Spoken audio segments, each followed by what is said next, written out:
Hello, and welcome to another exciting episode of Talent Horison, your go-to podcast for all things AI, staffing, and recruitment. I'm your host, Helge, the AI tech geek. And I'm Lee, your recruitment industry insider. We have a special guest with us today who's no stranger to scaling up staffing agencies through cutting-edge technology. Please welcome Martin Weibel, the CEO of Intelliplan. Martin, could you start by introducing yourself? Elaborate a bit on how you've been driving growth in staffing and recruitment agencies with Intelliplan. Hi, and thank you so much for having me, Helge and Lee. My name is Martin Weibel. I'm 39 years old and I'm based in Stockholm. I have over 10 years of experience in the staffing and recruitment industry, and I've held various roles in that industry, such as business area manager, chief operating officer, and chief sales officer at a group level. So this experience, or that experience, has equipped me with a profound understanding of the staffing and recruitment industry. That is of great benefit for me today, working as the CEO of Intelliplan. And Intelliplan is a SaaS business. And we specialize in providing ERP systems for staffing and recruitment agencies in the Nordics, mainly. Part of our offering, we offer a CRM module, an ATS model, and a staffing model. Thank you, Martin. Well, let's dive right into it. I think first and foremost, talking about sustainable, profitable growth, or sustaining profitable growth, I should say, in the staffing business. How do you envisage the future of staffing and recruitment agencies, especially in terms of profitable growth, Martin? Well, I think on a very high level, you have three main engines running in a staffing and recruitment agency. To start with sales, I think that digital sales will play a major role in the future of selling staffing and perm recruitment services. That will increase the growth of the agencies that use this technology. And of course, it will also come with increased profit margins as well, since you can do more with less. And I think that in the future, salespeople in staffing and recruitment agencies, they will be very, very, very aware of which prospect to actually approach and why. For example, you can have great insight or data on which roles are we actually very, very good at filling, and which clients out there on the market are actually looking for these roles that we have a great supply of in our candidate pool. So that is what I see in the sales area. I think that sales in a staffing and recruitment agency will be much, much, much more fun when you know that, well, I have a very, very tailored offer to this client because I know what they're looking for. I know that we are very good at it, and I know that we have great candidates for this client in our candidate pool. In the recruitment area of a business, I think that we will be able to free up a large part of recruitment consultants' time. You know, there's a lot of time that goes into interviewing, of course. Today, we already see solutions like Hubert here in the Nordics freeing up so much time, more than double the efficiency or productivity from a recruitment consultant. So I think that in the future, recruitment consultants will be able to, add more value by focusing more on consultative tasks and, gathering feedback and do some small changes in your processes or so on to be able to add more value to your clients. You also spend a lot of time communicating with clients and candidates and updating on them on where you are in the process, what has happened in your process during this week and so on. And we already see technology that sorts this out in a very, very good way. So I think that is the main theme that I see in the recruitment area. As of staffing, the most time-consuming task is the scheduling and all the changes that you need to address when someone is sick or when your client has a change in their staffing needs and so on. That will change because you will still be able to have a human in the loop in all processes in sales, recruitment, and staffing, but technology will really change how we work and when we work. So that are the main themes that I see in terms of staffing, recruitment, and sales. Could you shed some light on, the technology trends that are really fueling these capabilities that staffing agencies are now kind of getting? Digitalization of our business is past. Now we're into automation, and I think that is totally true. Short term, although we have AI functionality on the market, I think we still are able to increase the level of automation, all the processes in a staffing and recruitment agency. So short term, I think it will be a lot of automation going on, and we will see staffing and recruitment agencies go that path. Long term, the AI trend will enter the staffing and recruitment world as well. Today, in a staffing and recruitment agency, what I see is that you don't want to lose control of things. You want to still be able to control and overview and have a very good look at the end results when you use technology. But I think as the tools will be more and more common and we will use this on a daily basis, I think that will help tools such as AI to be more and more common in our industry. Yeah, we're seeing a lot of tools right now, a lot of different tech to choose from. It's hard to navigate, but what's the end? How does it look like after this transformation? What I think will be a big difference is that the level of self-service will highly increase. So clients will require more transparency. They will require their vendors or suppliers to provide them with more self-service tools. I think that the self-service theme will be a big change. But do you think it will go all the way to like marketplaces and leaving the recruiter almost out of the picture, or?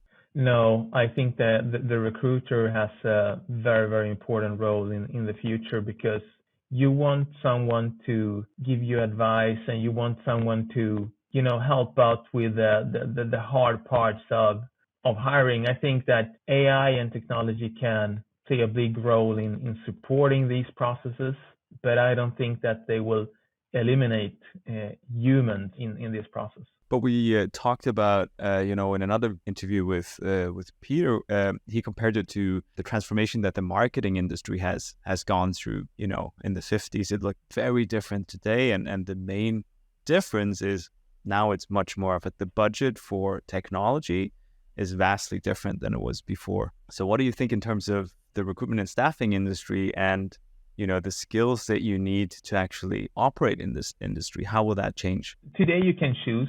If you would like to, stick to your ordinary manual processes or not, you can still be competitive. But in the future, I think the first ones to be replaced by technology will be the ones that actually are not using new technology. I think what differs the staffing and recruitment industry from other industries is that, it's so people oriented. You or your client will have a new colleague coming to their workplace or working with them or working for them. People will still be playing a big role. And that is not that technology won't be the main thing. I think it will be in our industry, but it won't be the only thing. Thinking about, what will be the main value proposition that the recruiters brings to the table, because like you say, a lot of it can be automated. I'm just thinking about now they're doing a lot of the checking of background, making sure that a person has the skills that they say that they have and so on.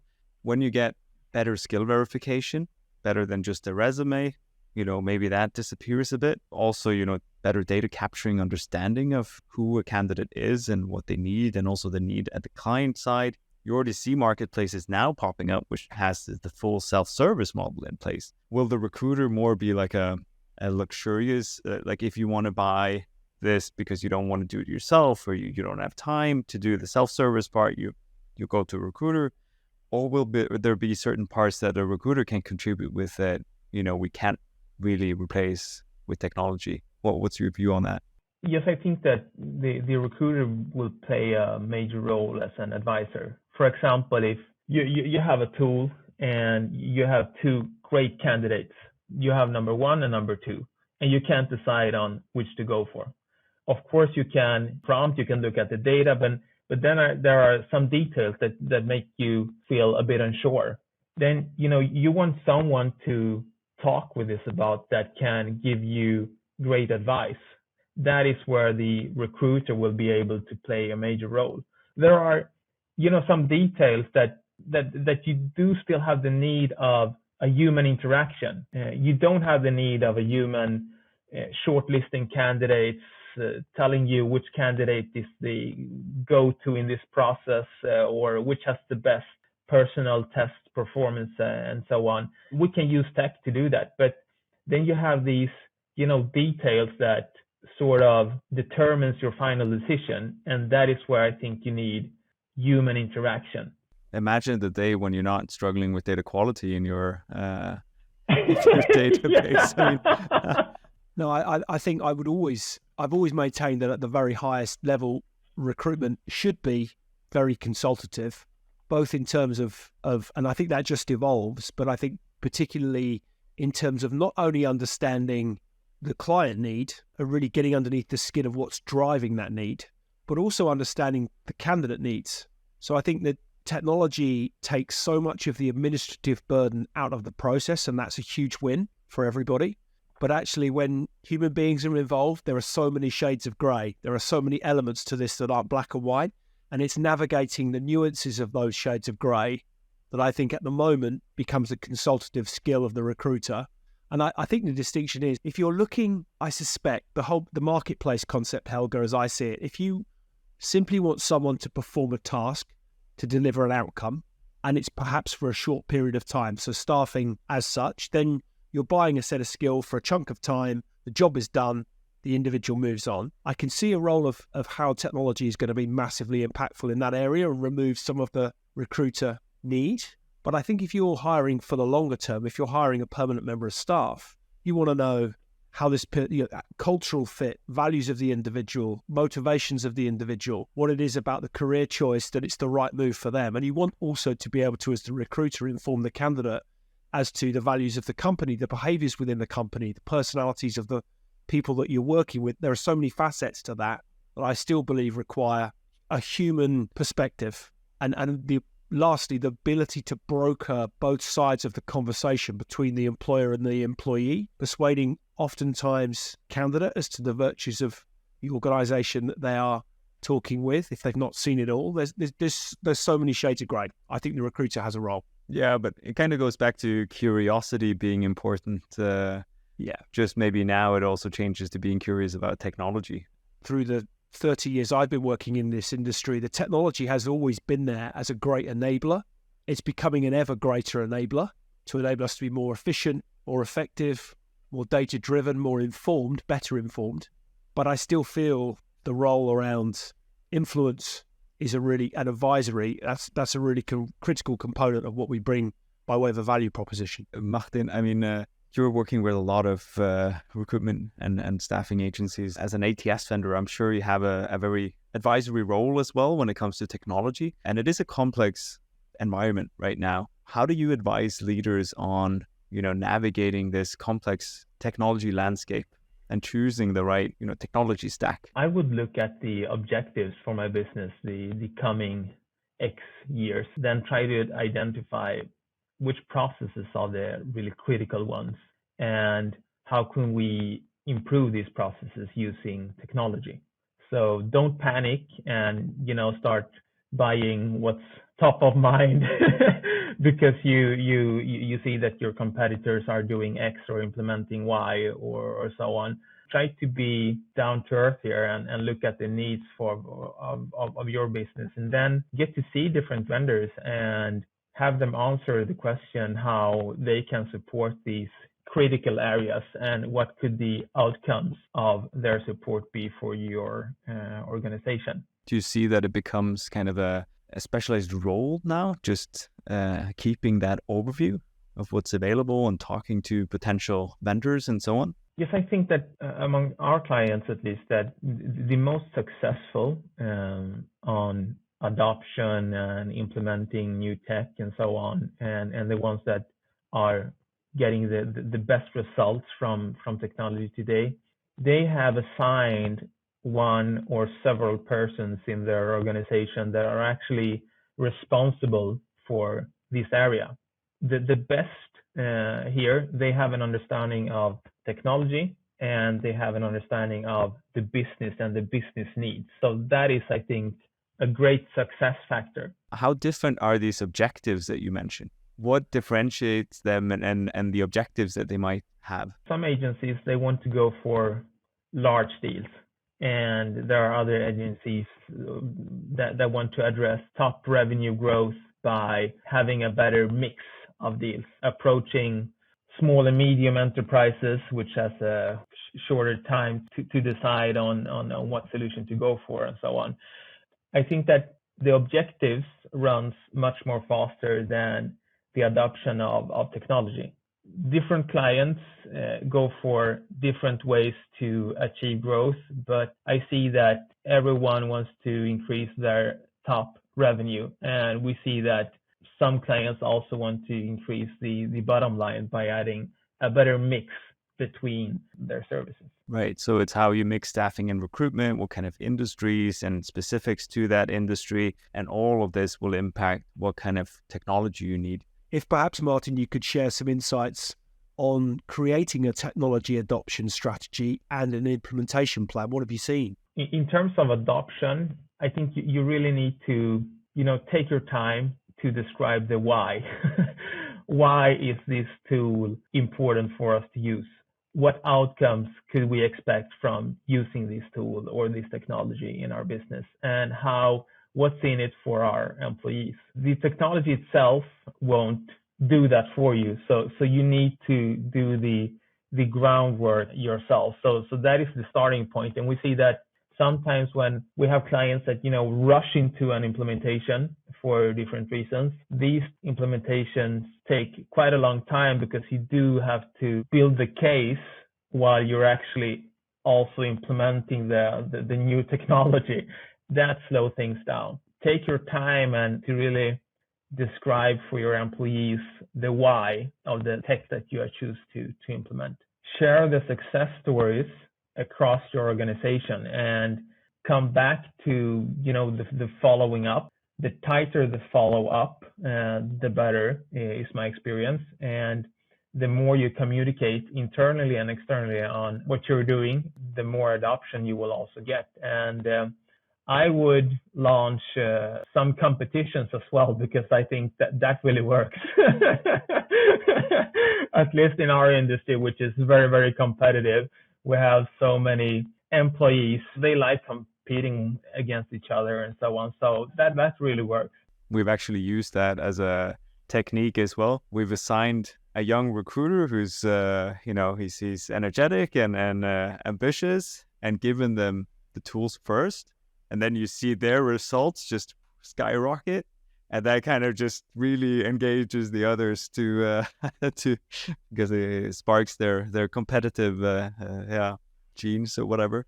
I was going to ask the question actually as to how you perhaps create a culture that encourages teams to embrace new technologies enthusiastically, given some of the time that these things can take to evolve. That competitive element, obviously, that's one idea. Have you seen the other ideas, Martin, that perhaps would ensure you maintain that enthusiasm amongst your workforce? I think that culture, that starts at the top of a company. So you can't be delegating tech initiatives too far below in your organization. So as leaders, I think our passion for technology and our interest in it sets the tone for the rest of the organization. I've done that myself at Intelliplan, that we have been switching from an on-premise solution to a cloud solution. So when I started as a CEO 3 years ago, no one was using the new CRM in the cloud product and so on. So I decided very early on that I would never log into the old product. I would only use the new product. And I kept that promise. And, during my first 3 months, I saw that sales started to increase because we were using our new CRM and we were talking about the results and the activities we had and so on. That has been my way. And I think that I've seen that work very, very well in our clients' organizations as well. When you have a very, very committed leader or management team or CEO that is actually using this tech. You need these role models high up in the organization. So you can't delegate that actually. From the recruiter perspective, yes, you will kind of receive new tools and probably the organization will give you training and so on. But it's also a bit on each of us as individuals, even if you're a leader or a recruiter. And is there some things that you think recruiters should be focusing on for them to stay relevant in the future? Yeah, I think that you should try out technology on an ongoing basis, and you should require your management to let you do that. For example, use AI interviews, not for all the roles that you actually are working on or with, but for some roles. Try to pick and choose what you think could be a small step forward on an ongoing basis. It could be reference check, but I think that try out new technology on an ongoing basis and drop your ego.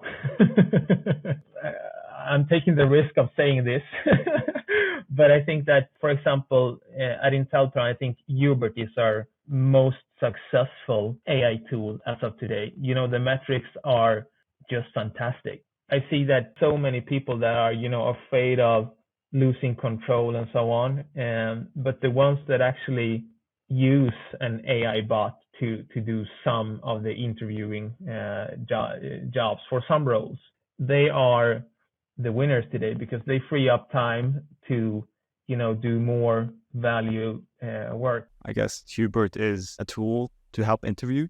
Yeah, I'm just guessing, but yeah, that's right. So they do AI interviews, and I guess nowadays it's easier than ever to try out new tools as well. Yeah.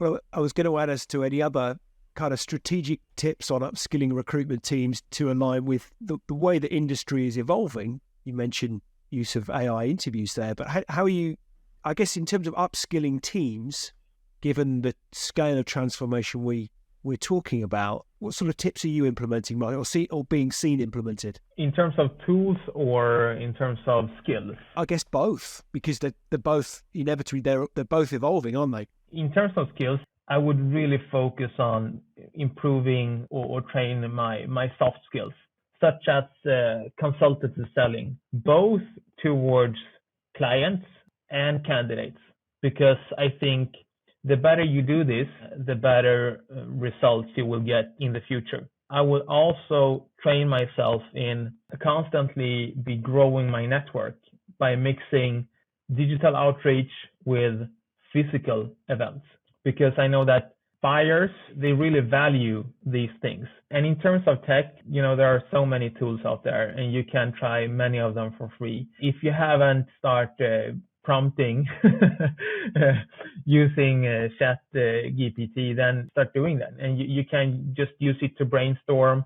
How can I approach this client, or can you please improve this job ad? I think it still has room for improvement, but I have no more ideas, and so on. Because by doing that, one thing will lead to another, and that is the way forward, I think, if you haven't got started yet. What are your thoughts on the things that AI technology will definitely replace that recruiters are doing today? Well, let me start with what I think that AI won't replace.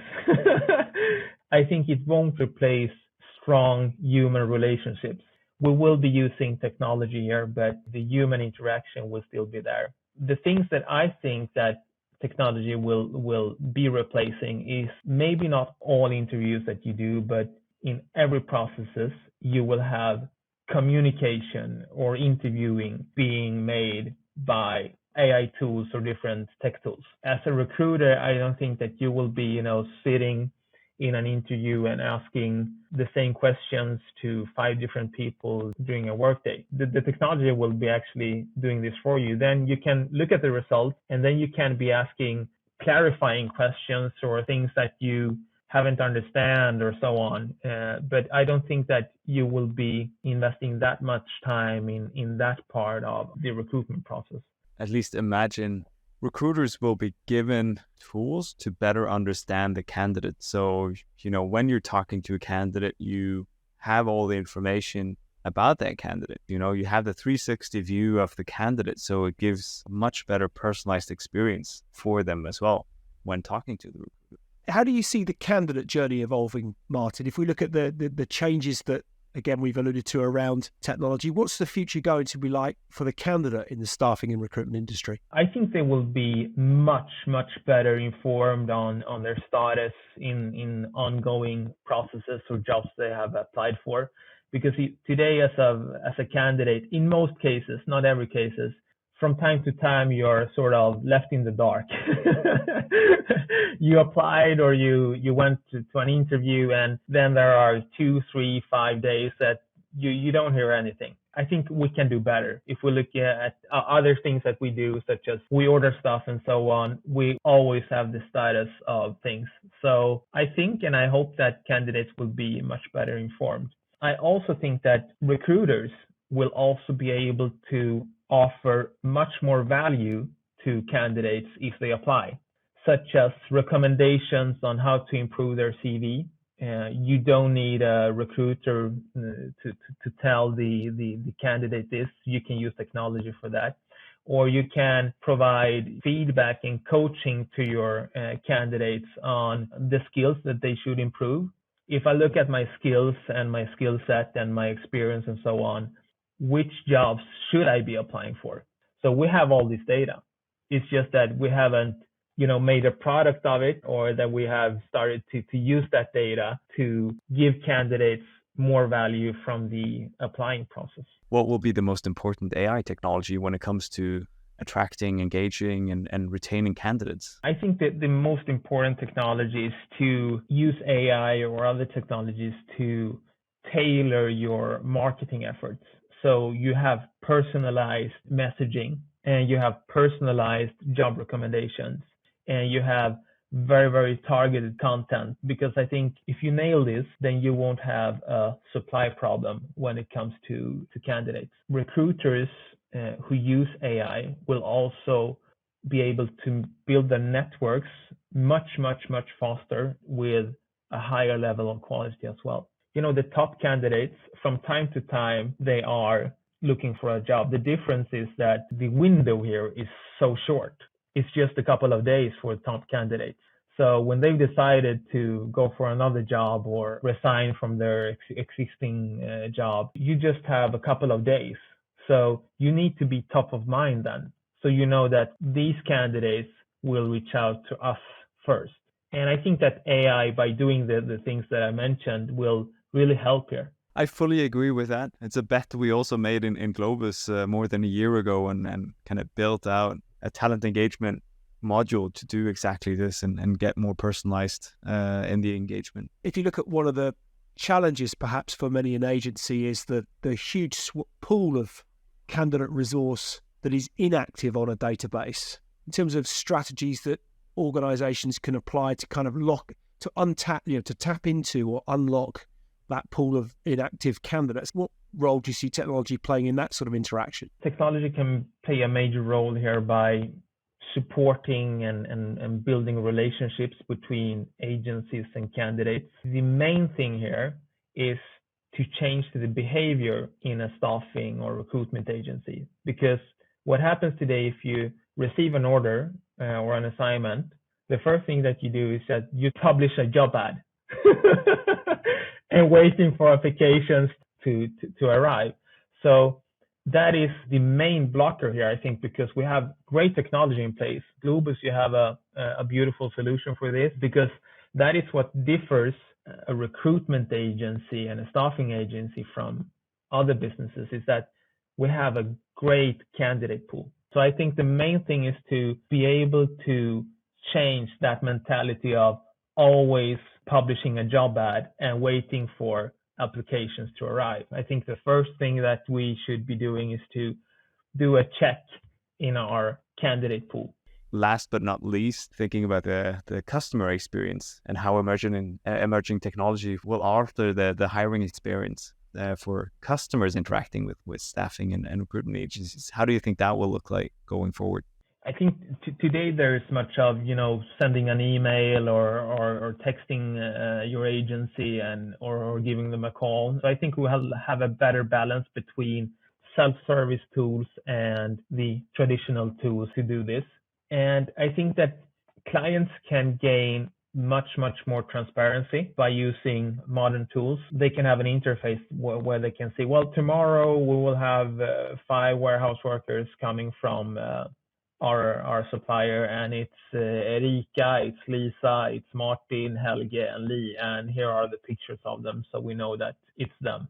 I think that clients will also be able, in the future, I think that they will be able to get more data from their staffing and be able to act more proactively. And I think we will have more transparency and a better balance between mundane or labor work and technology. We touched on this earlier, Martin, as to the role that marketplaces will play in the future of staffing and recruitment. How do you see the role of direct marketplaces moving forward?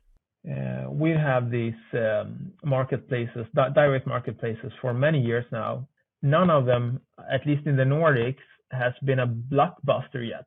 But I think that many of these direct marketplaces, you have 3 or 4 important stakeholders for this to really be a success. And you have the client, you have the recruitment consultant or the agency, and then you have candidates and consultants. And what I see in today's marketplaces, the ones I'm familiar with, is that they only address 1 or 2 of these. To really be a full-on marketplace, you need to address all the 4 in a good way that, well, where you can see that, well, we're gaining traction here and user adoption and so on. And there will be direct marketplaces that will be able to play a big role in the future, but I think the key here is to be able to address the important stakeholders, not just 1 or 2. I think you have to address all of them in some way. Yeah, I think it's hard to build a marketplace and get it to be self-sustaining. I think in those marketplaces, both to have the candidate and the client side, you need someone to enable that and drive that. So I think recruiters will still have a role to play. But before we wrap up, I'm sure those listening to this might be intrigued by AI and what it can do, but could you share some success stories that you've seen and what they've achieved implementing AI in staffing and recruitment? The best results I've seen from an AI tool at Intelliplan, that has been by far Hubert, the AI interview bot. Clients and also our employees were quite skeptical in the beginning because we all had different experiences from different chatbots when dealing with customer service or customer care departments and so on. But we've worked with Hubert as a partner for, I think, 1 year now.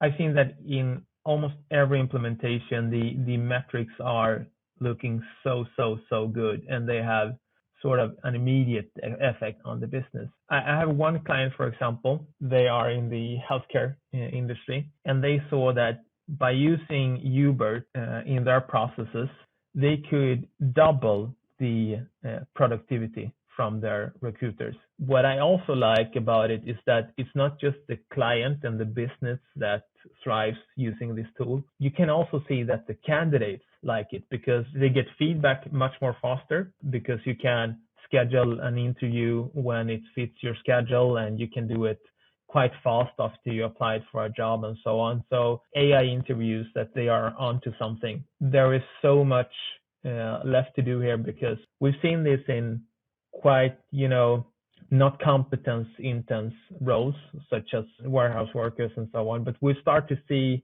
clients use this in more competence intense roles such as nurse, for example, or controllers.